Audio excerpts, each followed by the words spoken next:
વાગરા તાલુકાના દહેજમાં આવેલી organic industrial કંપનીમાં ફરી એકવાર ભીષણ આગ ફાટી નીકળી હતી।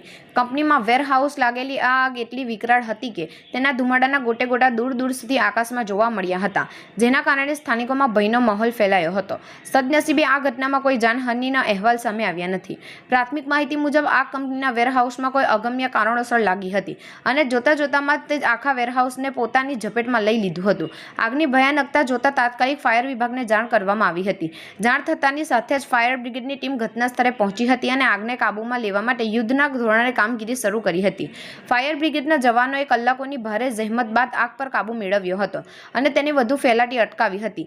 જો કે આ ઘટનામાં વેરહાઉસમાં રાખેલો મોટાભાગનો સામાન બળીને ખાખ થઈ ગયો છે, જેના કારણે કંપનીને મોટું નુકસાન થયું હોવાનું અનુમાન છે। સૂત્રો દ્વારા મળેલી માહિતી પ્રમાણે આ ઘટનામાં કોઈ કામદાર કે કર્મચારીને ઈજા થઈ હોવાના અહેવાલ નથી, જેનાથી સૌએ રાહતનો શ્વાસ લીધો છે। હાલ આગ લાગવાનું ચોક્કસ કારણ જાણવા માટે તપાસ ચાલી રહી છે। આગનું કારણ અને નુકસાનનો અંદાજો મેળવવા માટે કંપનીના અધિકારીઓ દ્વારા આંતરિક તપાસ પણ શરૂ કરવામાં આવી છે।